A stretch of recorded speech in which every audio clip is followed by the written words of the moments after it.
aujourd'hui je voulais vous faire un petit bilan mi-année sous la forme du Mid-Year Book Freakout Tag que je faisais tous les ans jusqu'à un certain temps. Puis il me semble que l'année dernière je l'ai préparé mais je l'ai pas tourné. Voilà, comme ça je le tourne. Alors je préfère cette façon-là de faire parce qu'il y a des espèces de catégories, des espèces de questions. Je trouve ça plus sympa que juste vous faire le bilan, genre j'ai lu autant, machin, tout ça. Enfin, j'adore aussi les bilans à statistiques, hein, mais voilà. Le bilan statistique c'est plus pour la fin de l'année. D'ailleurs l'année dernière je l'ai pas fait. Je vous le proposerai bien, mais bon, ça fait quand même un an du coup, donc bon, peut-être que vous n'avez pas envie de voir mes stats de l'année dernière. Je les ai fait, hein, mais j'ai fait les meilleurs livres, tout ça, mais voilà. Je vous ferai peut-être d'ailleurs une petite vidéo sur les meilleurs livres de 2023 jusqu'à maintenant, et une pale, parce que bon, l'avant-dernière question de ce tag, c'est quel livre vous reste-t-il à lire pour la fin de l'année.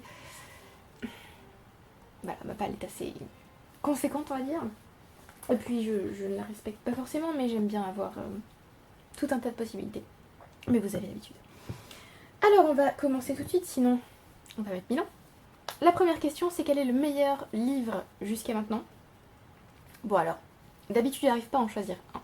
Mais cette année il y en a un qui est meilleur que tous les autres. Bon alors je vais quand même vous parler d'autres livres et pas seulement de celui-là parce que, évidemment. Mais il y a un livre qui se démarque de tous les autres. C'est La séquence Hartmann de Saul Pandelakis aux éditions ActuSF et donc dans leur collection Helios, leur collection de poche. C'est un service de presse. Je l'ai demandé sans conviction. J'ai vu la couverture, je me suis dit oui, bon, je sais pas si je suis vraiment très attirée par la couverture. Elle est bien, hein, mais c'est pas mon style.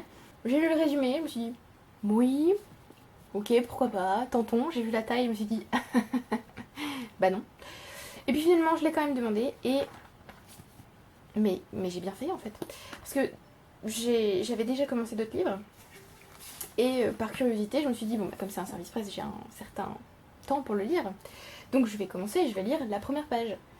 Et en fait, à partir de la première page, c'était juste très difficile de lâcher le livre. Il est très bien écrit, parce que dès le début, il y avait cette phrase qui m'a happée, alors je vais vous la dire quand même. Hein. Ça fait un moment déjà qu'il dort seul, mais dans l'interstice gris du réveil, il y a toujours comme de la nostalgie pour venir soulever le premier bâillement. Bah voilà, à partir de cette phrase-là qui se trouve à la ligne 5-6, à partir de cette phrase-là, bah c'était fini pour moi, hein, j'étais dedans. Et c'était formidable, je l'ai annoté, c'est un livre qui m'a complètement happée. J'ai trouvé que les réflexions étaient super intéressantes. Et il y avait des passages par contre où j'étais un peu dubitative parce que bon, c'était peut-être... je sais pas, il y a des choses qui m'ont un peu...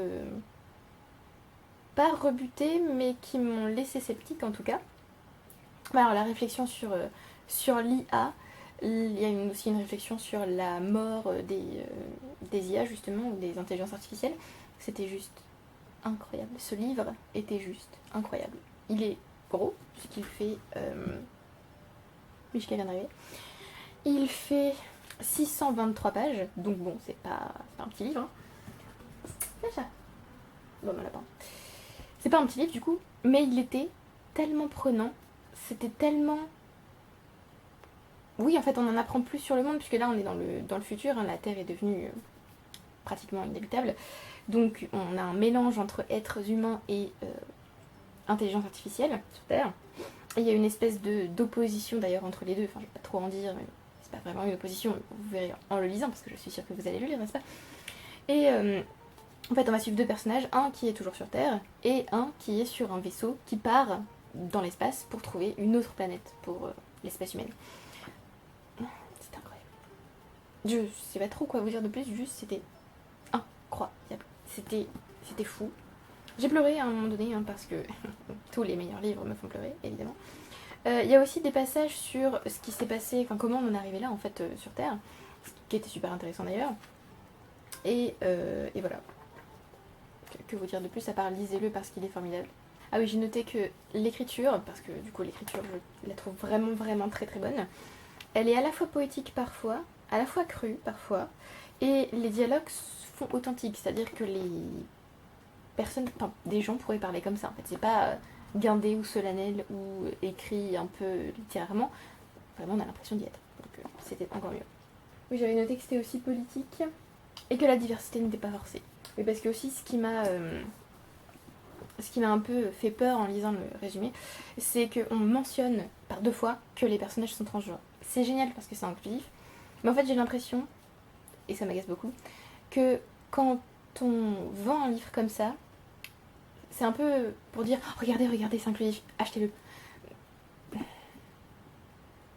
Voilà. Alors que là, en lisant le livre, c'était tout à fait naturel. Donc voilà. Mais j'aime pas du tout quand c'est marketé en mode regardez, là c'est inclusif, lisez-le. Enfin voilà, c'est un truc qui m'agace un peu. Mais non, là c'était très bien fait. Et j'ai adoré les deux personnages d'ailleurs, ce qui est assez rare, puisque comme on a deux personnages à suivre, j'ai eu. Enfin souvent. Ça m'est arrivé par exemple pour Les Noces de la Renarde de Florian Soulas où on avait aussi deux personnages à suivre. Il y en a un que je préfère suivre à l'autre. Bah là, non. Non, les deux étaient. Les deux avaient des. Comment dire, étaient dans des situations particulières, rencontraient des problèmes particuliers et du coup ça donnait vraiment deux aspects différents du monde créé par l'auteur. C'était vraiment top. Lisez. Oui, j'ai eu un peu peur aussi pour la fin. J'aurais aimé que le livre dure encore. Mais c'était fini. Et j'ai adoré la fin. Mais je ne vous en dis pas plus, maintenant vous irez le lire. Alors c'est lui, hein, du coup, le meilleur de l'année, hein, je pense que... Voilà, j'en ai lu d'autres qui sont top, mais vraiment celui-là, c'était le gratin. Mais j'en ai lu 3 autres. Alors je triche un peu parce que l'un des 3 autres, c'est une trilogie complète, donc voilà. Mais j'ai lu 3 autres œuvres, on va dire, en entier, qui pouvaient à la rigueur rivaliser avec celui-ci. J'ai lu Beauty Queens de Liba Bray qui est traduit en français par Les Belles de la Jungle. La couverture française est absolument abominable. C'est pas possible de faire ça, hein. Faut pas faire ça. En anglais ça passe beaucoup mieux. Alors je l'ai commencé en audio parce que du coup cette année j'avais pas mal de temps de trajet. Hein. C'est aussi pour ça que je n'ai pas eu beaucoup de temps pour faire des vidéos et tout ça. J'avais beaucoup de temps de trajet et beaucoup d'heures à faire, tout ça. Donc bon, j'avais très peu de temps. J'avais pas très envie en fait d'utiliser le temps qui me restait pour faire des vidéos, j'avoue. Même si j'avais très envie d'en faire, mais pas la motivation. Mais du coup, Beauty Queen, c'était un des livres que j'ai écouté sur le trajet. Il était génial. Je l'ai d'ailleurs fini hors trajet et hors corvée, puisque j'écoute aussi maintenant des audiobooks en faisant les tâches ménagères. Mais vraiment, celui-là, il était top. Déjà, je m'attendais pas à ça. Je me suis dit, oui, bon, alors voilà, il est sur Scribd. C'est là-dessus que je trouve la majorité de mes audiobooks. Il est sur Scribd, il est dans ma wishlist, ça fait très longtemps. Oui, je suis un peu intriguée. Essayons. Et en fait, c'était... ça aurait pu être catastrophique si ça avait été un roman sur des miss, du coup, puisque ce sont des miss qui vont... la région va se cracher sur une île déserte et elles vont devoir survivre. Ça aurait pu être catastrophique si ça avait été une critique, on va dire, unilatérale sur oh là là, les miss c'est pas bien, ce genre de choses. Voilà. Et il y a effectivement un personnage qui s'est inscrite à ce concours de miss et qui le fait en fait pour critiquer toute l'organisation des concours de beauté, tout ça. Mais c'était plus que ça, puisqu'en fait on a une critique de la société américaine, on a aussi des jeunes filles qui se sont inscrites parce qu'elles y croient, hein, parce qu'elles aiment ça, mais qui ne sont pas que des potiches ou que des jolies filles. Donc vraiment j'ai adoré ce livre. J'ai trouvé, c'était l'autrice aussi qui le lisait, du coup ça apportait quelque chose en plus je trouve.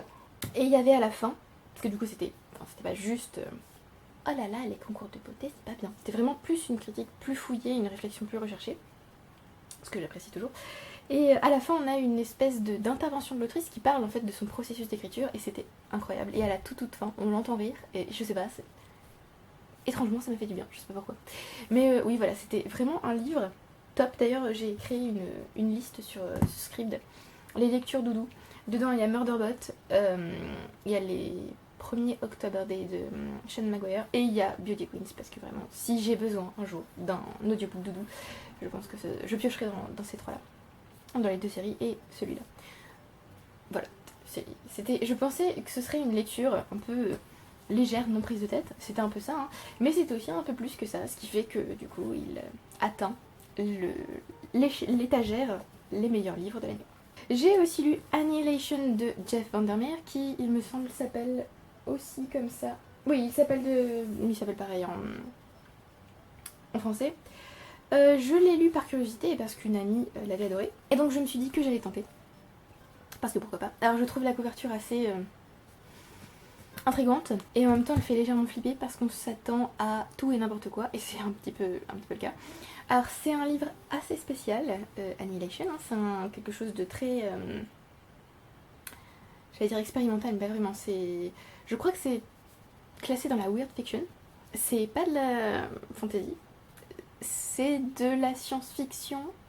On va suivre une biologiste qui n'a pas de prénom, elle s'appelle juste la biologiste. Et elle va entrer, elle va passer la frontière du rempart sud. Et voilà. J'ai pas trop envie de vous en dire plus, en gros elle va explorer la région. C'était génial. C'était génial. Déjà j'adore que les personnages soient pas appelés par leur prénom mais par leur fonction. Par exemple la biologiste, il y a la psychologue, et il y a... je ne sais plus comment elle s'appelle. Et je crois qu'il y a une anthropologue. Enfin bref, différents groupes. Là c'est une expédition entièrement féminine. Et voilà, c'est de l'exploration. Et en même temps c'est très psychologique, il se passe des choses, on n'est pas sûr de pouvoir faire confiance à la narratrice puisque c'est en première personne et c'est la biologiste qui va nous raconter son histoire. On n'est pas sûr de pouvoir lui faire confiance, on ne sait pas exactement ce qui se passe concrètement du coup. Parce qu'on ne sait pas si ce qu'elle voit c'est vrai ou pas, si ce qu'elle ressent c'est vrai ou pas. Il y a une idée de potentielle contagion, ce qui aurait pu m'angoisser terriblement, et là du tout, pas du tout, je sais pas pourquoi. Mais là, non. Enfin, j'étais complètement dedans. Le livre est très court aussi. Alors par contre c'est une langue, alors en tout cas en anglais c'est une langue assez recherchée. C'est pas quelque chose qui se lit en 30 secondes, même si mon édition faisait 134 pages. Clairement c'est pas fait en une journée. Même si c'est très prenant, il faut quand même le temps de s'immerger dans la langue et dans l'histoire. Donc ça se lit pas forcément très vite. J'ai aussi aimé que comme on ne peut pas faire confiance à la narratrice, on a l'impression que dès le début, le point de vue est légèrement décalé par rapport à la réalité, à la vérité, ce genre de choses. C'était top. J'ai lu le tome 2 depuis, pas autant apprécié, du coup j'ai pas encore lu le tome 3. J'ai appris qu'il y avait un tome 4 qui allait sortir, moi qui pensais que c'était une trilogie. Mais voilà, du coup c'est pas forcément un livre évident à lire. Et je pense qu'il plaira pas forcément à tout le monde, parce que c'est pas... Oui, c'est assez spécial quand même. D'ailleurs, la première phrase de ma chronique Goodreads, c'est un roman étrange, mais dans le bon sens. Alors oui, pour moi dans le bon sens, mais après ça peut être aussi étrange au sens, il n'y a pas de détails, on comprend pas ce qui se passe, donc voilà, oui, ça peut clairement être classé dans le weird, donc voilà. Et aussi j'ai apprécié que, même si on a une narratrice qu'on suit, parce que c'est elle le personnage principal et du coup celle qui nous raconte l'histoire, elle est pas forcément très appréciable, c'est pas un personnage qu'on adore quoi. Enfin moi je l'ai adoré, mais je veux dire c'est pas un personnage qui est agréable. Je vais m'arrêter là sinon je vais encore en parler pendant 3 heures. Et la dernière œuvre du coup qui a atteint l'étagère des meilleurs livres de l'année pour l'instant, c'est une trilogie complète, la trilogie du bassin de Dolores Redondo, qui m'a été prêtée par une collègue il y a 1 an et demi ou 2 ans. Je l'ai seulement lu. Voilà. Ah mais mes collègues m'adorent, mes amis aussi d'ailleurs, hein, parce que quand j'emprunte des livres, je les garde très longtemps. Elle m'en avait parlé, ça m'avait intriguée, elle m'avait prêté la trilogie complète, je m'étais dit mais d'accord, mais ils sont énormes en plus. Enfin je veux dire, le premier tome fait 500 pages, le deuxième en fait 550, le troisième en fait 600 ou 700, et je vais pas les lire à la suite, hein. En fait si. En fait je les ai lus à la suite parce que c'était incroyable, c'est bien écrit. C'est une enquête policière, mais il y a des éléments surnaturels à l'intérieur. Mais c'est bien utilisé, c'est pas vraiment du réalisme magique, c'est plus du folklore ou des espèces de légendes. Il y a une ambiance très particulière, ce genre de choses que j'adore, c'est à la fois très cosy, quand on est par exemple dans la maison de la tante, qu'on est dans le village, dans la maison de la tante, ou qu'on est avec Amalia, le personnage principal. Mais c'est aussi hyper oppressant et hyper étouffant comme atmosphère, puisque du coup, le personnage principal, Amalia, est enquêtrice. Et là, elle va enquêter sur des meurtres absolument atroces, puisqu'ils ont... les victimes sont des enfants, donc des ados au début, puis au fur et à mesure qu'on avance dans la trilogie, ce sont des enfants, puis des bébés. Voilà. Et c'est vraiment... c'est sale, c'est vraiment affreux comme crime. Pour autant, l'autrice va réussir à créer en même temps une atmosphère cosy, ce que je trouve difficile à faire, et je trouve ça impressionnant quand les auteurs arrivent à faire ça. Et voilà, cette trilogie était incroyable. J'ai lu tous les tomes à la suite, et je les ai lus vachement vite vu la taille. C'était vraiment exceptionnel. J'ai acheté le préquel juste après, et l'autre roman de l'autrice, puisqu'elle avait aussi écrit un autre roman qui s'appelle Tout cela je te le donnerai, que j'ai pas encore lu. J'ai pas non plus encore lu le préquel qui s'appelle La face nord du cœur. Et du coup dans la trilogie, le premier tome s'appelle Le gardien invisible, le deuxième de Chair et d'os, et le dernier Une offrande à la tempête. C'est incroyable. Alors c'est cru et c'est affreux, mais c'est aussi une expérience folle parce que vraiment on a l'impression d'être avec les personnages. On suit à la fois leur vie quotidienne et leur vie professionnelle. On va suivre aussi les hésitations d'Amalia. On va s'attacher à certains personnages. Alors mon préféré ça reste son assistant dont je me souviens jamais le nom. Je crois que c'est Jo, non. Incroyable personnage, vraiment. Je l'adore. J'adore. D'ailleurs il fait partie des nouveaux personnages préférés. Incroyable. Et en plus c'est bien écrit. Alors même si c'est traduit du coup puisque l'autrice est espagnole il me semble. Ou en tout cas elle écrit en espagnol. C'est bien traduit. C'est incroyable. Voilà. Donc, je n'ai pas encore les livres mais bientôt. J'ai très envie de les avoir du coup puisque c'est une trilogie que j'ai envie de faire lire à tout le monde. Même si vraiment les crimes sont affreux et c'est pas évident parfois de lire certaines scènes. Rien que la première fois qu'il découvre un cadavre. Mais voilà, on est quand même au cœur de l'enquête avec Amalia qui a une réflexion particulière, un point de vue particulier et qui est vraiment un personnage solide, un personnage auprès duquel on a envie d'être et qu'on a envie de soutenir et qu'on a envie d'aider. Donc voilà, incroyable. Et du coup, je me suis rendu compte après avoir lu cette trilogie que je lis assez peu de thrillers, mais quand j'en lis, bah souvent je tombe sur des petites pépites. Je n'ai plus à boire, je lui parle trop. Alors on passe aux meilleures suites. La première meilleure suite. Alors on va tout de suite parler de Chair et d'os et Une offrande à la tempête, vu que je viens de vous parler de la trilogie du Bassan. Effectivement ce sont des suites incroyables puisque en lisant Le Gardien Invisible je me suis dit, même si là j'ai super envie de lire la suite, je pense pas que ce sera à la hauteur. Enfin, je veux dire, s'il y a un chien de bonjour. Bon sur ce, il y a un bouc perdu en face de chez moi mais tout va bien. Je ne sais pas ce qu'il fout là. Mais c'est pas grave. Donc les premières meilleures suites sont de Chair et d'os et Une offrande à la tempête parce que comme je le disais du coup, parce que je ne sais plus où je me suis arrêtée vu que voilà. Non mais bon bref. Donc je m'attendais vraiment pas à ce que les tomes suivants puissent être aussi bons, voire meilleurs. D'ailleurs je sais pas vraiment lequel est mon préféré, je pense que c'est le 2. Mais cette trilogie est incroyable, vraiment je m'attendais vraiment pas à ce que ce soit aussi bon. Et l'autrice est incroyable puisqu'elle a réussi à faire en sorte que ces 2 tomes suivants, sa trilogie complète donc, soit de valeur égale quoi. Donc bon, parce que du coup j'avais vraiment trop envie de lire la suite. Je pouvais rien lire d'autre que le tome 2 quand j'ai fini Le Gardien Invisible. Et une fois que je l'ai commencé, ouais, voilà, c'était aussi parfait. Donc voilà. Je ne sais pas combien de temps j'ai mis exactement à lire ces 3 tomes. Je les ai lus en janvier il me semble. Je les ai lus en février. J'ai dû commencer fin janvier, j'ai fini le 11 février. Les 3. Donc ça faisait 519, 606 et 583 pages. Voilà, donc 1700 pages, tranquille oui. Voilà, parce que c'était incroyable. Et donc, on va passer à une autre série quand même. Le deuxième, on va dire un autre livre qui était une suite incroyable, c'est The Rules of Magic, que je vais tenter de vous retrouver. Alors lui par contre c'était en janvier. Hop. Là, et j'ai fait n'importe quoi, parce que c'est la vie, c'est important de faire n'importe quoi dans la vie. The Rules of Magic, qui est donc un préquel à Practical Magic d'Alice Hoffman. On va retrouver en fait les tantes de, comment s'appelle-t-elle déjà? Je ne sais plus, Gillian et ben voilà, je ne sais plus. Gillian et l'autre sœur, je ne me souviens plus comment elle s'appelle. Franny et Jade du coup, qui sont leurs tantes. On va les retrouver en fait jeunes filles, et c'était mais incroyable. C'est un livre que j'ai écouté du coup, c'est mon préféré de la série puisque j'ai fini la série entre temps. J'ai lu donc Practical Magic en 2022. J'ai ensuite lu The Rules of Magic, puis The Magic Lessons et enfin The Book of Magic. Parce que je les ai lus ensuite dans l'ordre il me semble. Oui, Magic Lessons et The Book of Magic. Donc j'ai fini la série. Et c'était vraiment le meilleur, c'est celui qui m'a fait pleurer à chaudes larmes, c'était incroyable.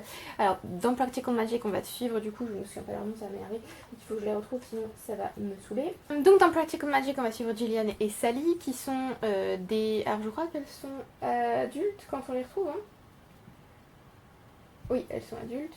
Enfin, est-ce qu'on les suit déjà quand elles sont... Je ne m'en souviens plus du tout. Bon, ça fait longtemps que j'ai le Practical Magic. Mais vraiment c'est... Alors, l'année 2023... c'est étrangement l'année des sorcières. Je sais pas comment c'est arrivé, mais je lis beaucoup de livres sur les sorcières, que ce soit des non-fictions ou des fictions. Voilà, c'est l'année des sorcières. Ça avait déjà un peu commencé avec Practical Magic que j'avais lu en 2022. Il me semble que j'ai lu en 2022. Oui, en octobre 2022. J'ai poursuivi en janvier avec The Rules of Magic, qui va donc suivre les tantes qui recueillent Sally et Gillian. Et c'était génial. Alors je vais pas trop vous en dire, mais en gros, dans la série, on comprend que la famille Owens est touchée par une malédiction. Elles ne peuvent pas tomber amoureuses. Voilà. Et cette malédiction, on va comprendre d'où elle vient dans le tome... alors, j'ai envie de dire le tome 3, mais pas vraiment en fait. En fait, c'est un peu compliqué. Le tome 1, c'est Practical Magic, le tome 2, c'est Book of Magic, mais en fait, il y a 2 préquels. Il y a The Rules of Magic et il y a Magic Lessons. Et c'est dans Magic Lessons qu'on va apprendre en fait ce qui est arrivé pour que les sœurs soient maudites. Je crois que les tomes n'ont pas été traduits. Oui, non, The Rules of Magic n'a pas été traduit. En tout cas, pas encore. The Book of Magic non plus, donc parfait. Et Magic Lessons, du coup, où est-ce qu'il est? Et Magic Lessons non plus. Pas cool. Du coup, voilà, The Rules of Magic était mon préféré de la série. Parce que il y a dans ce livre un de mes personnages préférés, Jet, qui est l'une des tantes du coup de Gillian et Sally. Et on va aussi la retrouver d'ailleurs dans The Book of Magic. C'est pour ça que Rules of Magic et The Book of Magic sont vraiment mes préférés de la série. Même si Practical Magic est quand même bien. Celui que j'ai le moins aimé, c'est Magic Lessons, donc qui revient vraiment à la Renaissance quand Maria Owens va lancer la malédiction. Mais voilà, c'était ce personnage, Jet, je vous en parlerai plus tard dans les nouveaux personnages préférés, mais c'est elle en fait qui, pour moi, rend le livre aussi bien. Et même l'écriture est bien. Alors, j'ai adoré l'écriture, par contre, il y a quelque chose qui m'a un peu gênée dans toute la série, c'est que l'autrice utilise parfois un vocabulaire très cru, et vu comment elle écrit parfois, et que le vocabulaire cru arrive comme ça, c'était un petit peu déroutant. Mais voilà, j'ai quand même très envie d'avoir ces livres dans la bibliothèque, en hardback si possible, dans les premières éditions là. Voilà. Donc voilà, The Rules of Magic était incroyable. Je vous recommande d'ailleurs cette série si vous avez envie de lire une bonne série avec des sorcières. Bon, il y a de la romance évidemment, puisque bon, la malédiction touche le côté, touche leur vie amoureuse. Mais je sais pas, ça m'a fait un peu replongé dans Charmed, que j'ai du coup regardé en entier cette année. C'était vraiment, vraiment très bien. Peut-être que je vous parle des séries que je regarde aussi. On va s'arrêter là pour les meilleures suites. Les nouvelles sorties que vous n'avez pas encore lues, mais que vous avez envie de lire. Alors, je vais vous parler de 2 sorties que j'ai là, qui sont des services presse, du coup qu'il faut que je lise. Il y a Emile, alors je pense que ça se dit comme ça, j'en sais rien, d'Emmanuel Chastelière, que j'ai reçu en service presse et que je dois bientôt lire. Alors Emile, c'est la femme d'Hannibal Barca, le grand général carthaginois, qui va traverser les Alpes à dos d'éléphant pour aller attaquer les Romains. Vous faites bien d'entrer dans la pièce. Et donc on va la suivre dans ce roman. Je ne l'ai pas encore lu, donc je ne peux pas vous en dire grand chose, mais j'espère que ce sera bien, puisque ça a l'air vachement intriguant. Et un autre livre que j'ai aussi reçu en service presse et qui est déjà sorti, Histoire du Mahabharata, une philosophie du yoga, de Laura Harley, je pense que c'est Harley, et illustré par Marion Blanc. D'ailleurs, je suis maintenant l'illustratrice sur Insta parce que ces illustrations sont ouf. Alors, je trouve que le livre est super classe puisqu'on a des rabats avec un rappel des personnages ou de la généalogie, tout ça. C'est donc illustré. Ah, attendez, hop, je vais vous montrer, voilà. C'est donc illustré. Et si j'ai bien compris, ce sont un peu en fait des petits contes qui permettent de connaître l'histoire du Mahabharata. Voilà, ça a l'air top. Et comme j'avais envie aussi d'en apprendre un peu plus sur le yoga, c'est génial. Donc voilà, il y a ces 2-là qui sont donc des services presse et qu'il faut que je lise. Il y a aussi Small Joys qui est sorti il y a peu. Alors je vais bien sûr vous incruster la couverture, mais j'aimerais bien vous retrouver un résumé vif, parce que bien sûr j'ai écrit Small Joys, mais là tout de suite ça me vient pas le résumé. Hein. Donc Small Joys d'Alvin James Mensa, qui est une fiction contemporaine. Alors ça traite... oui, alors c'est pour ça que je l'ai ajouté déjà, je trouve la couverture top. La couverture m'a attirée, j'avoue, là c'est vraiment ça. Et ça parle d'une amitié, d'une étrange amitié qui va sauver la vie d'un jeune homme. Donc voilà, moi j'ai juste à lire ça, à voir la famille choisie, le chemin vers le bonheur et la grâce des secondes chances. Bon bah ça m'a donné envie, donc il est dans ma liste du coup. Il y a aussi Là où règnent les baleines qui est sorti de Jolane Bertrand. Alors là je vais aller le chercher ici, ce sera mieux. J'ai lu Les Sœurs Hiver de Johanne Bertrand et j'ai beaucoup apprécié, c'était vraiment pas mal. Hop. Et du coup là, bon, là où règne les baleines, déjà la couverture aussi est top. C'est un jeunesse que je lis pas régulièrement, mais là, bon, comme j'ai adoré les Sœurs Hiver, c'était vraiment pas mal, j'ai aussi envie de découvrir celui-là. Et voilà, enfin je veux dire, les baleines, enfin moi il y a juste à me parler de baleines et j'ai trop envie. La couverture est top. J'ai pas trop regardé le résumé, d'ailleurs je la regarde en diagonale. On me fait bien envie, il y a un phare, il y a un petit grincheux. Enfin je veux dire, voilà, j'aime pas en fait lire trop les résumés, donc voilà. Il y a celui-là que j'ai très envie de lire. Et le dernier que j'ai mis dans la liste, c'est A House with Good Bones de T. Kingfisher, qui est un roman gothique, un roman d'horreur gothique. La couverture donne déjà le ton, je trouve. J'ai pas lu le résumé parce que bon voilà, rien que le titre, le fait que ce soit une fiction, enfin une horreur gothique. Est-ce que j'ai vraiment grand chose de plus à dire? Je ne pense pas. Il y a aussi les sorties que j'ai le plus envie de lire, mais les sorties qui sont prévues pour la deuxième partie de l'année. Alors, il y a déjà un nouveau roman de Florian Soulas qui va sortir, qui s'appelle Tonnerre après les ruines. Je vais tenter de vous retrouver. Il n'est pas encore ajouté sur Librairie. Qu'est-ce que c'est que ce délire? J'ai même pas regardé le résumé, j'avoue. Hein. J'ai vu la couverture, j'ai vu qu'il était là. Ok, let's go. J'ai toujours pas lu les outils de Lama, il faudra que je le lise. Hein. Alors ce roman va faire 500 pages. Je vais tenter de vous résumer le synopsis. Alors, honnêtement, si c'était pas Florian Soulas, je suis pas sûre que je lirais. Parce que c'est pas du tout mon style. C'est un roman post-apo, visiblement, où le monde est en déliquescence, il y a eu des difformités, des maladies, je ne sais quoi, et il y a des bastions d'humanité qui restent, et des caravanes qui vont les relier. Vraiment, vraiment pas du tout mon genre de lecture. Mais voilà, j'ai envie parce que je trouve que Florian Soulas écrit très bien et que j'ai envie de lire tout ce qu'elle écrit. Voilà. Il y a System Collapse, le dernier tome de Murderbot qui va sortir en novembre. J'ai trop envie de le lire évidemment puisque j'ai écouté tous les Murderbot en audio. Alors j'ai lu le premier il me semble. J'ai lu le premier en numérique. Ensuite je les ai tous écoutés. Incroyable, hein, lecture doudou. Génial, j'adore cette série. Donc forcément j'attends avec impatience ce tome 7 qui il me semble revient au format nouvelle. Parce que le tome 5 était un roman de 300 pages, le tome 6 déjà était revenu au format nouvelle, et j'ai juste trop hâte de continuer à lire les histoires de Murderbot, j'adore ce personnage. Donc voilà, System Collapse, trop envie de le lire. Under the Smoke-Strewed Sky de Deborah Baker, qui est en fait un pseudonyme pour Shannon Maguire. C'est le dernier tome de sa série, je ne sais plus comment elle s'appelle. Je crois que c'est Over the Woodward World, c'est le nom de son premier tome.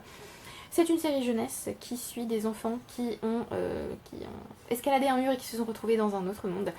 Et les 4 tomes vont se concentrer sur un élément à chaque fois. Le premier, du coup, alors je me souviens pas du tout, hein, évidemment, parce que pourquoi s'en souvenir. Le premier c'était la terre, le deuxième c'était l'eau, le troisième c'était l'air et le dernier ce sera le feu. Bah, j'ai trop hâte de lire ce tome. Alors je suis pas forcément... comment dire, cette série c'est pas forcément un énorme coup de cœur parce que la jeunesse... Enfin j'ai pas souvent des gros coups de cœur jeunesse. Je n'ai absolument rien contre la jeunesse. Hein. C'est juste que ayant lu les autres séries de Shannon Maguire, elle infuse en fait son style et des espèces de petits bouts d'horreur dans sa série jeunesse. Mais c'est pas au niveau de horrible horrible entre guillemets qu'on peut avoir dans Every Heart Doorway par exemple ou dans October Day.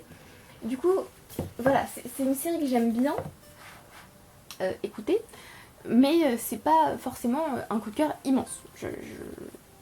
En fait, c'est parce que je suis, comment dire, terriblement triste de ne pas avoir accès au dernier tome de la série October Day en audio qui ne sont jamais sortis. Donc je me suis arrêtée au tome 12, je suis triste. J'ai les tomes suivants, mais pas en audio, et ça me manque. Donc voilà, je me suis dit que j'allais potentiellement écouter War Children, mais je pense que je vais pas le faire hein, parce que je préfère les lire en papier. Du coup j'ai commencé cette série parce que c'était Shannon Maguire et parce que j'avais envie de continuer à la lire. Mais voilà, donc j'attends ce dernier tome parce que voilà, c'est la fin de l'histoire, mais je pense que c'est pas une série qui va me marquer absolument. Mais c'est quand même top et je trouve que c'est aussi très beau. Il y a certains passages qui sont vraiment très beaux. Sans doute que j'achèterai d'ailleurs cette série en papier, histoire de les avoir, parce qu'il y a vraiment des passages que j'aimerais annoter, mais je suis pas sûre que ce soit la série que je vais retenir d'elle, parce que notamment October Day va détrôner absolument tout le monde, sauf peut-être Wayward Children. Je ne sais pas si c'est clair quand je m'exprime, mais je suis un peu fatiguée. Il y a aussi, et alors là je prie tous les dieux qui peuvent m'entendre. Il y a A Haunting on the Hill qui va sortir, écrit par Elizabeth Hand, une suite à The Haunting of Hill House. Oh mon dieu. Alors, j'ai été tellement heureuse de voir cette suite, et en même temps, je suis sceptique. Est-ce que ce sera aussi bon? Alors je suis pas sûre que ça puisse être aussi bon parce que voilà, The Haunting of Hill House, mais il y a une suite. Voilà, je suis trop contente. Ça m'a fait penser à ma joie de constater qu'il y avait une suite à Rebecca de Daphné du Maurier, écrite par Susan Hill, qui s'appelle Mrs. de Winter, que j'ai lu, que j'ai adoré. Alors que vraiment, il y a des tas de gens qui ont haï ce livre. Moi, je l'ai adoré. Bon, pas... Je l'ai pas aimé autant que Rebecca, parce que Rebecca, voilà. Mais c'était quand même excellent. Voilà, j'étais juste trop contente, en fait, de retourner dans ce monde.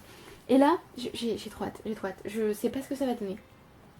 Je n'ai même pas lu le résumé en fait, je l'ai ajouté direct. Je ne sais pas si ce sera sur les îles ou pas.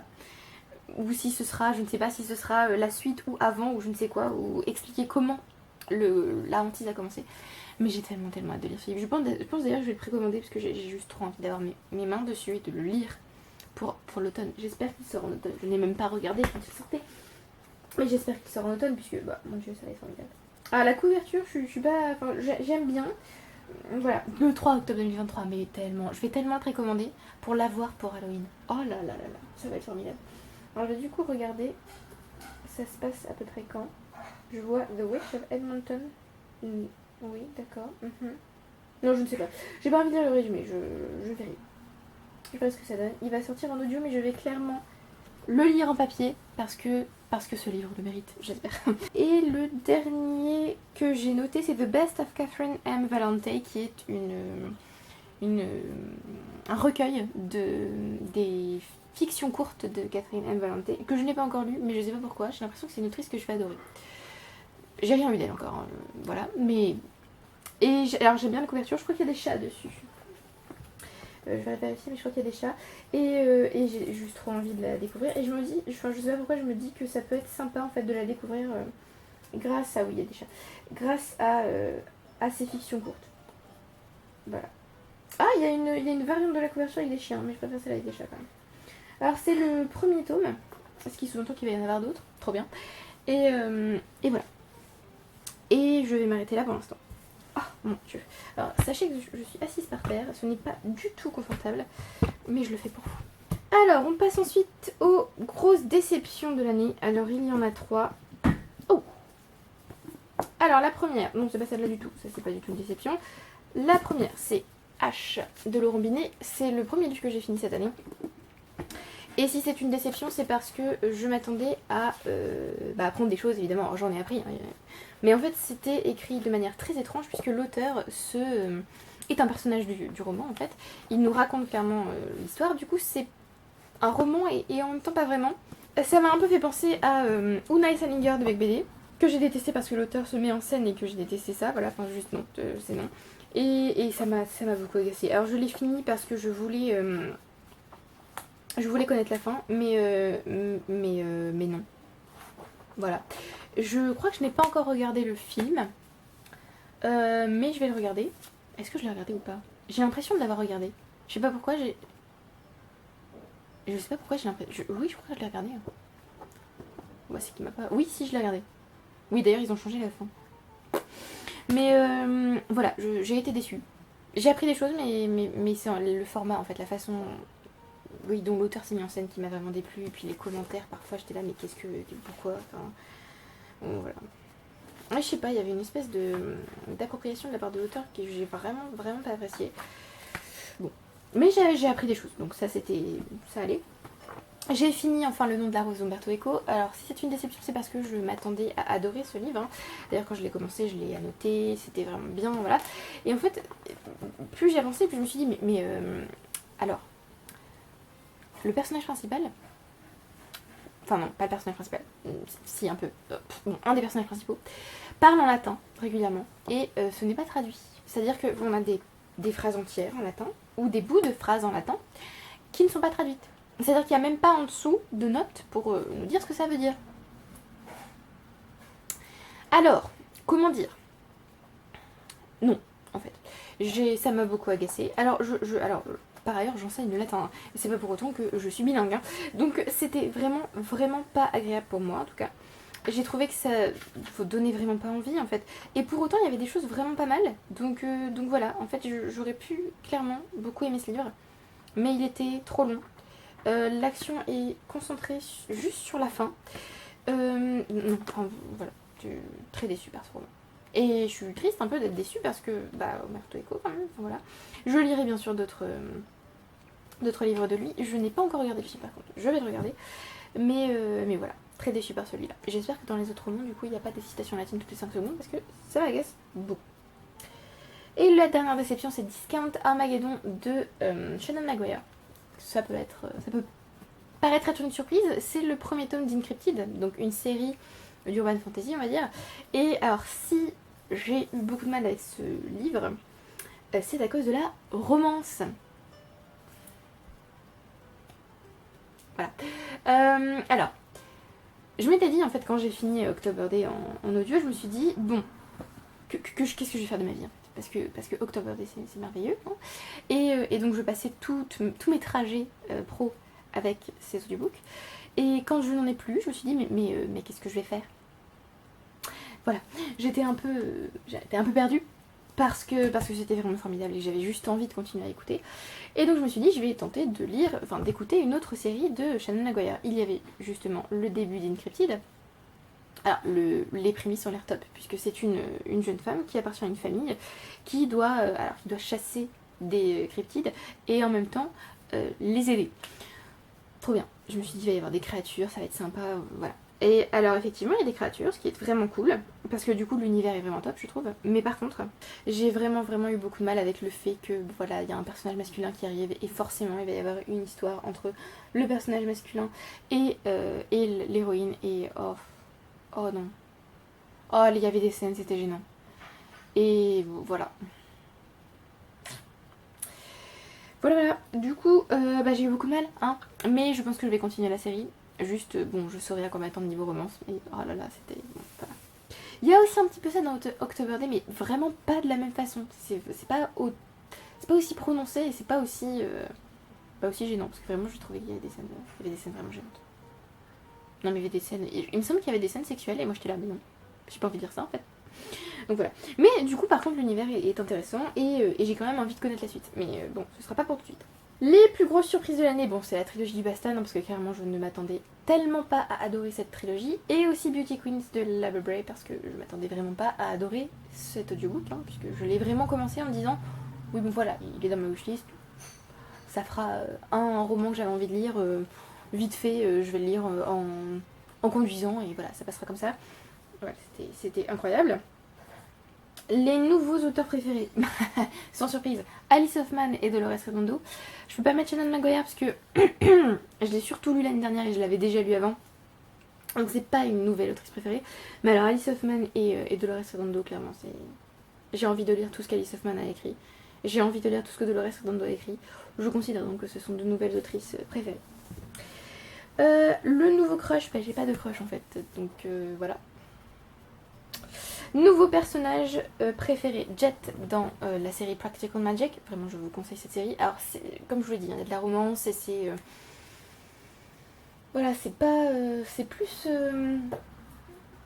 genre, c'est plus détente, mais pas du tout, parce qu'il y a des choses horribles qui se passent. Donc, c'est pas habituel pour moi d'aimer ce genre de série. Mais alors, Jet, c'était vraiment le personnage que j'avais envie de prendre dans mes bras, que j'adorais profondément. Elle est douce. Elle est...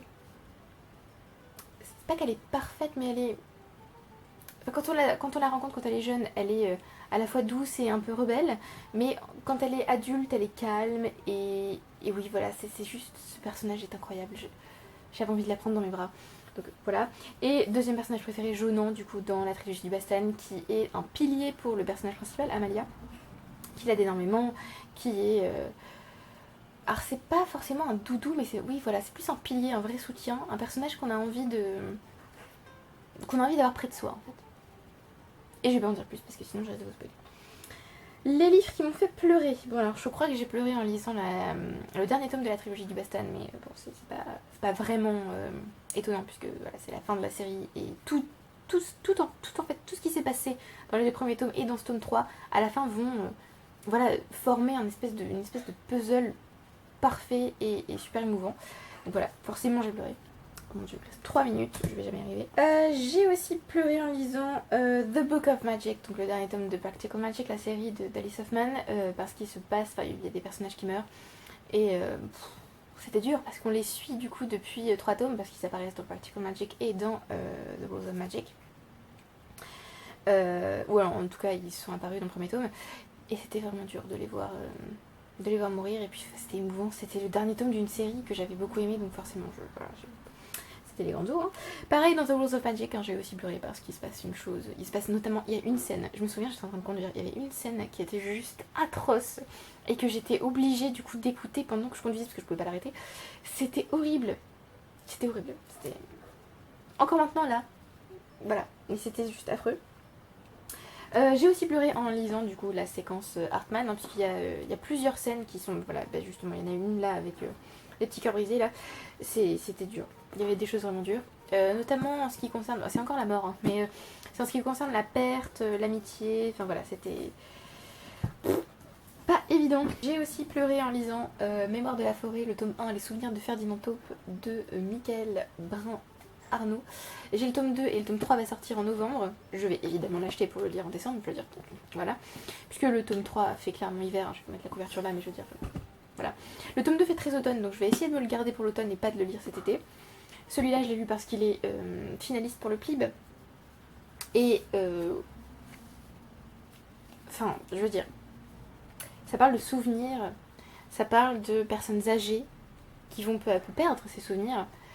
Ça parle de famille, ça parle de perte, ça parle de deuil, enfin, oh là là là là, voilà, c'était juste trop triste. D'ailleurs c'est un roman jeunesse, mais on peut clairement le lire adulte sans problème, parce qu'il y a clairement un sous-texte. Je sais pas si les enfants percevraient ça comme ça, mais clairement un adulte peut quand même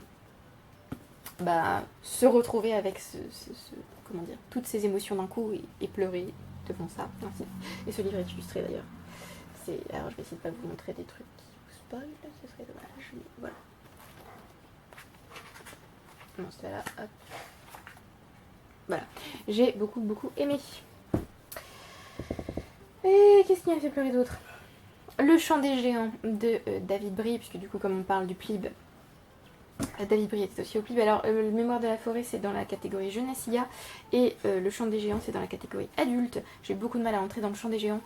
Mais alors la fin, c'est inhumain de faire ça. C'était de la torture. Vraiment, c'était horrible. Et je pleurais tellement que j'arrive même plus à voir la liseuse, puisque du coup je l'ai lu en numérique. Je voyais même plus la liseuse tellement je pleurais. C'était juste affreux. Alors pour résumer rapidement, Le Chant des Géants, c'est une fantaisie inspirée de la mythologie nordique, entre guillemets. Ça fait très nordique en tout cas. Et en gros le monde sortirait des rêves de 3 géants qui dorment du coup. Alors il y a une déesse de... Alors il y a un dieu de la guerre ou une déesse de la guerre. Je sais qu'il y en a un qui régit la guerre. Et voilà. Super. Merci pour le résumé. Top. Et il y a différents royaumes du coup. Et il va y avoir une guerre, enfin potentiellement une guerre entre ces royaumes. Puisqu'au début on comprend qu'il y a des tensions politiques. Voilà, je n'en dirai pas plus. C'était vraiment dur. La fin était vraiment dure. Du coup, bon, j'ai pas encore lu tous les livres du PLIB, j'ai pas encore lu tous les finalistes, mais ceux qui sont vraiment tout en haut pour l'instant, en catégorie adulte et en catégorie jeunesse, c'est du coup Mémoire de la forêt et Le Chant des Géants. Vraiment dur. J'ai aussi lu The... Ah mince, je ne me souviens plus du nom, je ne me souviens plus du titre en entier. The Strange and Beautiful Sorrows of Ava Lavender, un petit peu comme Beauty Queens. J'ai voulu l'écouter du coup pendant mon trajet pro. Et waouh! Ah là là! Alors déjà c'était vraiment très bien écrit, hein. C'était super beau. C'est plus du réalisme magique entre guillemets. Je suis pas sûre d'apprécier le terme réalisme magique, mais c'est un peu l'idée quoi. Et c'était vraiment très beau. Alors c'est l'histoire d'une jeune fille, Ava, qui du coup appartient à une famille qui a des, comment dire, des capacités particulières, on va dire. Et alors je me souviens pas très bien du livre. Je me souviens que le début c'était toute l'histoire de sa famille et après on arrive à elle, puisque c'est elle qui raconte l'histoire.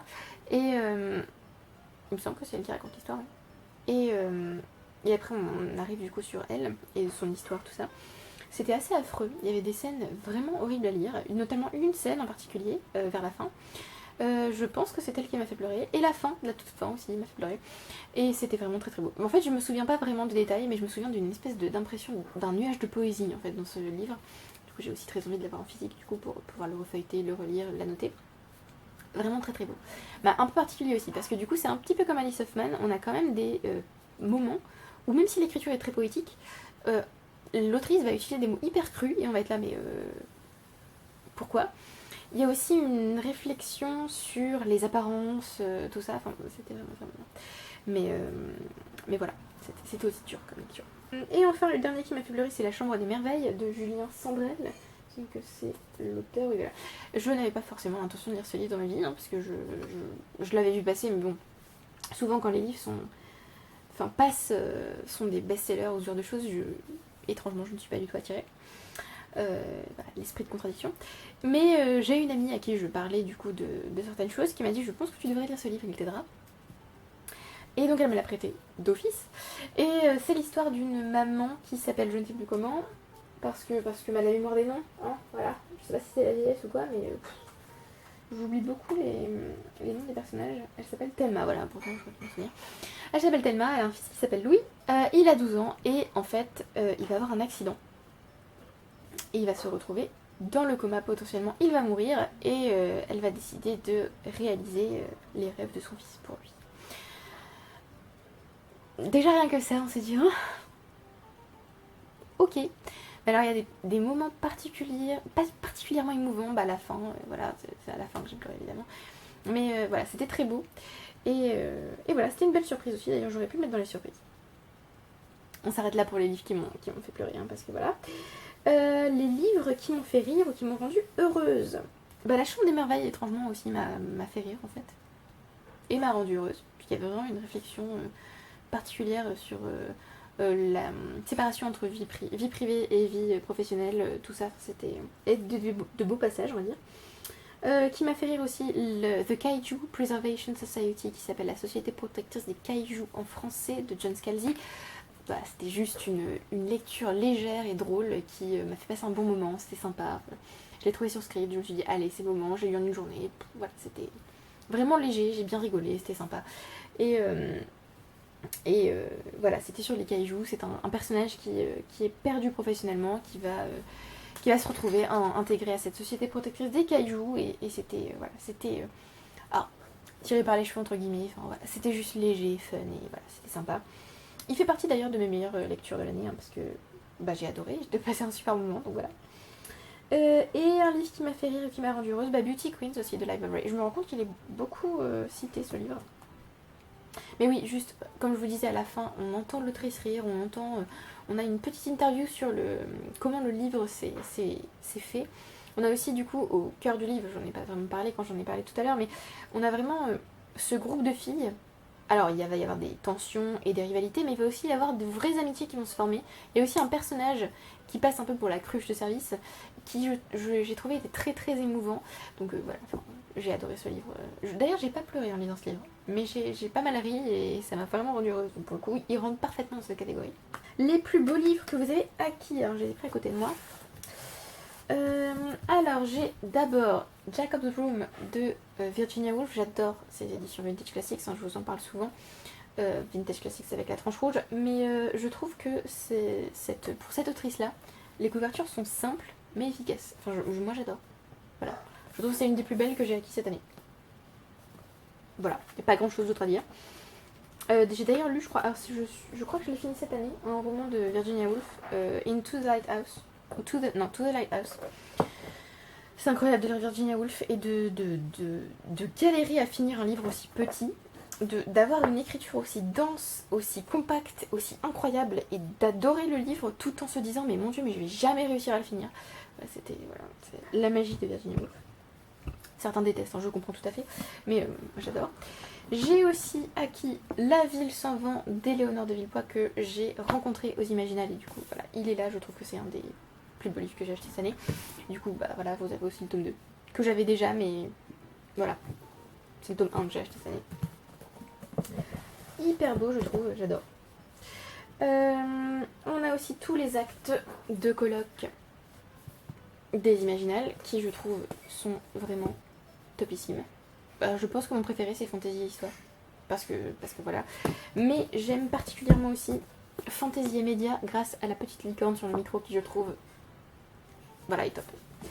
Donc je vous les recommande évidemment. Alors je les ai pas encore tous lus, hein. J'ai juste lu Fantasy et Média pour l'instant mais les 2 autres vont suivre bientôt. Et le dernier qui est arrivé récemment et que je trouve juste trop beau, parce que je voulais absolument cette édition là, The Found and the Lost, The Collected Novels of Ursula K. Le Guin. C'est la version hardback de ce recueil de nouvelles. Je vais aussi commander The Unreal and the Real, c'est le 2e tome en fait. Enfin le 2e tome entre guillemets, enfin ce sont 2 tomes compagnons on va dire. Ce sont voilà les nouvelles en fait de l'autrice et j'ai envie d'avoir les 2. Et j'adore, je pense que je vous en ai déjà parlé, hein, mais comme j'ai, alors je les ai là, les recueils de nouvelles Dangerous Woman, Rogues et Warriors. Alors Warriors et Dangerous Woman, je les ai en hardback et j'ai adoré l'expérience de lire ces livres en hardback. Du coup, depuis j'ai envie d'acheter les recueils de nouvelles seulement en hardback. Ce qui veut dire qu'ils sont pas hyper pratiques à lire, mais j'adore, voilà. Et je trouve cette couverture. Alors, je vais vous montrer aussi. Oui, alors le livre est abîmé, hein, je les ai achetés. Enfin, j'achète pratiquement tous les livres d'occasion, mais alors, du coup le livre est abîmé. Mais vraiment, je trouve la jaquette incroyable. Ça donne trop envie. Ça fait un peu à la fois épique. Et je sais pas pourquoi, alors ça me fait penser à la fois au Seigneur des Anneaux et absolument pas au Seigneur des Anneaux, c'est n'importe quoi. Voilà, il nous reste 2 questions. On va y arriver. Alors c'est ceux-là que je vais prendre, c'est quoi? Alors. On passe à la question, les livres que vous avez besoin de lire, qu'il vous faut lire avant la fin de l'année. Alors, c'est très simple, hein, les services presse. Alors, je vous en ai déjà montré 2. Emils, du coup, d'Emmanuel Chastelière, aux éditions Argile. Histoire du Mahabharata, une philosophie du yoga, aux éditions des Équateurs. J'ai aussi, toujours aux éditions des Équateurs, Latitude Mer. C'est un... Alors, je sais pas vraiment si ça compte comme un livre, je crois que c'est plutôt classé dans les magazines ou dans les revues. Mais du coup, c'est une revue sur la mer. Avec des nouvelles, des articles, tout ça. Bon, ça a l'air top. Je pense qu'il vaut mieux que je le lise cet été, par contre, du coup, hein, vu que c'est plus centré sur l'été. Donc voilà, il est illustré. Voilà, il a l'air très bien. C'est aussi un service presse. Et le dernier service presse que j'ai pour l'instant, c'est Biotaniste d'Anne-Sophie de Vries. Je crois que ça se dit comme ça, j'ai regardé. Je crois que j'ai vu cette prononciation-là sur l'Instagram de l'autrice. Je crois que c'est ça. En version page, du coup, service presse d'ActuSF dans leur collection Helios. J'ai trop hâte de lire. Je sais pas pourquoi, mais j'ai vraiment hâte de lire. Et je vois les Imaginales ici, je ne sais pas pourquoi. Bonjour. J'ai d'ailleurs lu pour la première fois Anne-Sophie de Vries dans Travailler encore. Il me semble qu'elle avait une nouvelle dedans. Et c'est ça en fait qui m'a poussée à me dire mais je vais adorer en fait le Biotaniste parce que j'ai adoré la nouvelle que j'ai lue. Donc voilà, j'ai vraiment hâte de le lire. Il est un petit peu intimidant, mais je vais pas vous cacher hein, parce qu'il fait quand même 637 pages, hein, donc un peu plus gros que la séquence Hartmann. Donc voilà, un petit peu intimidant, mais j'ai aussi hâte de lire. Donc voilà. Donc là, ce sont les lectures obligatoires. Et j'ai très envie de finir enfin Sorceleur, donc le tome 7, La Dame du Lac, d'Andrei Sapkowski, je crois que ça se dit comme ça. Je viens tout juste de finir le tome 6. J'ai du mal. J'ai vraiment du mal avec Sorceleur. Tout un tas de choses qui m'agacent, mais j'ai envie de finir la série. Et d'ailleurs, j'ai aussi envie de lire par la suite les tomes compagnons, donc La route d'où l'on ne revient pas et La saison des orages, que je n'ai pas. Donc là, c'est une amie qui m'a prêté ces tomes-là. Donc voilà, j'ai envie de le finir, parce que comme ça, ce sera fini. J'ai pas envie d'attendre, enfin, j'ai pas envie de laisser cette... 665 pages. J'ai pas envie de laisser cette série infinie. J'ai pas envie d'abandonner la série, plutôt, parce que ça veut rien dire ce que je viens de dire. J'ai pas envie d'abandonner la série. Je vois un dragon, qu'est-ce qui se passe? Ok, très bien. Il y a trop de choses sur cette couverture là. Voilà. J'ai pas envie d'abandonner la série, mais en même temps, oh là là là là, j'ai du mal. Et enfin, bon alors, il y a toute la palle que je vais vous présenter plus tard, puisque j'ai une palle assez conséquente, et il y a des choses que j'ai envie de lire plus que d'autres. Mais j'ai aussi tous les finalistes du PLIB à finir. Notamment L'épée, la famine, la peste, le tome 1 d'Aurélie Wellenstein. Alors pourquoi je n'ai pas encore lu ce livre? Et bien c'est simple, parce qu'il y a des êtres qui s'appellent des tarantas, c'est-à-dire des araignées. Voilà, j'ai progressé dans mon arachnophobie, ça va mieux. Mais là, j'ai l'impression que les araignées sont les ennemis. Alors voyez-vous, quand les araignées sont comme dans Children of Time d'Adrian Tchaikovsky, ça va. Parce que bon, ce ne sont pas vraiment des ennemis, c'est voilà, une civilisation qu'on voit progresser, tout ça. Et puis leur taille, on va dire que leur taille va en augmentant. Mais au début, elles sont toutes petites. Là, je ne sais pas quelle est la taille de ces araignées, mais j'ai très peur. Parce que j'ai vraiment l'impression que ce sont les ennemis. Et ça a l'air angoissant. Voilà, j'ai peur. Il y a un tome 2 qui est sorti, c'est un diptyque. Hein. Je n'ai pas encore le tome 2. Donc voilà, je pense que je vais peut-être les lire de dos à dos. Donc peut-être que je vais me trouver le tome 2 d'occasion, histoire de les lire côte à côte. Nous verrons. D'ailleurs, la couverture du tome 2 est classe. Alors, ne lisez pas là. Hein. Mais la couverture du tome 2 est classe. Donc voilà, il me reste donc L'épée, la famine et la peste. Il me reste aussi, alors en adulte, qu'est-ce qu'il me reste? En adulte, il me reste aussi Les chants de Nuying, je pense que ça se dit comme ça, d'Émilie Kerbalek. C'est pas un livre qui m'attire particulièrement, mais j'en ai entendu du bien. Du coup, j'ai quand même envie de tenter. De toute façon, je suis obligée, j'ai envie de vous dire. Hein. Je suis obligée de lire tous les finalistes, donc pas trop le choix. Mais bon, je suis plus ou moins tentée, quoi. J'ai aussi Alfie de Christopher Bouy, je pense que ça se dit comme ça, à lire pour la catégorie adulte. Cette fois, c'est de la science-fiction. Je crois que d'ailleurs, le livre d'Émilie Kerbalek aussi, c'est de la science-fiction. Mais alors, c'est plus dans l'espace, je crois, Émilie Kerbalek. Alors qu'Alfie, ça se concentre sur l'intelligence artificielle, je crois. Alfie, il me tente plus, quand même. Et il me reste pour la jeunesse Tiziri d'Alexandre Delis. Pas d'avis. La couverture a l'air sympa, mais ça m'attire pas vraiment, donc on verra. Et l'Empire des femmes de Cassandre Lambert, par contre, lui, il était dans mes listes, ça me tente bien. Mais je me souviens plus du tout, par ailleurs, du résumé. Il me semble que ça a à voir avec l'Antiquité, je sais pas pourquoi ça me fait penser à ça. Mais voilà. Ce sont tous les livres que je dois lire, là j'ai pas le choix. Et il y a aussi La Palle, que du coup je vous filmerai juste après. Et enfin, la dernière question, c'est votre adaptation de livre préféré que vous avez vu cette année. Alors j'en ai pas vu énormément, et surtout j'en ai pas vu qui date de 2023, hein, mais j'ai revu Sleepy Hollow. Et voilà, j'adore Sleepy Hollow. L'adaptation, je l'adore. J'ai lu la nouvelle, j'ai eu du mal. Je suis pas sûre d'avoir apprécié d'ailleurs, faudrait que je la relise. Mais le film, j'adore. J'adore l'ambiance, le fait que ce soit assez terne, qu'il y ait pas beaucoup de couleurs, que ce soit très gothique, que ce soit à la fois... Alors assez sanglant quand même, parce qu'il y a des scènes... Ah, il y a aussi la scène de fin que je trouve... C'est bizarre, hein, c'est pas la scène la plus sanglante, mais la scène de fin, je l'apprécie vraiment pas. Enfin, j'arrive pas à la regarder en fait, ça me dégoûte. Mais j'adore le fait qu'il y ait une espèce de côté sorcellerie, l'idée du revenant, enfin comment c'est fait. J'adore aussi la scène où on est dans la neige avec le chevalier justement. Voilà, j'adore ce film. J'étais très contente de le revoir d'ailleurs. Il faudrait peut-être aussi que je vous parle des séries et des films que je regarde. Peut-être que ça vous intéresserait, je ne sais pas. D'ailleurs j'ai pensé, parce que là donc le tag est terminé, hein, mais donc je vais vous parler un petit peu. J'ai pensé d'ailleurs vous refaire peut-être des vlogs. Je me dis que ça pourrait éventuellement me permettre de tourner plus de vidéos. Peut-être vous faire des bilans lecture sous forme de vlog, je ne sais pas. Ou vous refaire des bilans lecture un peu plus courts, parce que je me souviens qu'à une époque je faisais des bilans avec 3 livres à la fois. C'était vachement plus pratique pour moi, puisque comme je lis beaucoup, si je vous fais des bilans mensuels, ça fait des vidéos beaucoup trop longues. Donc voilà, j'ai pas énormément de temps pour monter en ce moment. Pour monter tout court en fait, cette année c'était vraiment juste, j'aurais adoré vous faire des vidéos, mais le fait de passer 3 heures à monter la vidéo, juste c'était pas du tout motivant. Donc voilà. Donc je ne sais pas, j'essaie de me demander quel format pourrait être sympa pour reprendre plus régulièrement les vidéos, parce que ça me manque et que j'ai envie de vous parler de livres. Voilà. Merci d'avoir regardé la vidéo jusqu'au bout, j'espère que vous avez apprécié, j'espère que vous avez découvert de nouveaux livres, ou que j'ai parlé de livres que vous avez appréciés, ou si ce sont des livres que vous n'avez pas aimés, ce n'est pas grave. S'il y a des livres que je n'ai pas aimés et que vous avez adorés, ce n'est pas grave, chacun son avis, tout va bien, ne vous en faites pas, ne vous énervez pas. Je vais vous faire une palle du coup. Je vais peut-être aussi vous faire les meilleurs livres de l'année jusqu'à maintenant. Si vous voulez quand même avoir la vidéo des meilleurs livres de 2022, ça ne me gêne pas de vous la faire. Surtout qu'il y a des livres incroyables dont du coup je ne vous ai pas parlé. Ce qui est si criminel je trouve parce que ces livres méritent que j'en parle. Enfin que vous les connaissiez au moins si vous ne les connaissez pas. Ils méritent leur quart d'heure de gloire dirons-nous. Et voilà, j'espère que la vidéo vous a plu. J'ai du mal à reprendre les vidéos, à retrouver le rythme et à parler aussi, enfin à être aussi à l'aise qu'avant, puisque ça fait trop longtemps. J'espère quand même que vous avez passé un bon moment. Merci d'avoir regardé la vidéo jusqu'au bout. Merci à ceux qui aiment, qui commentent et qui s'abonnent. Et je vous retrouve bientôt pour une prochaine vidéo. Bye!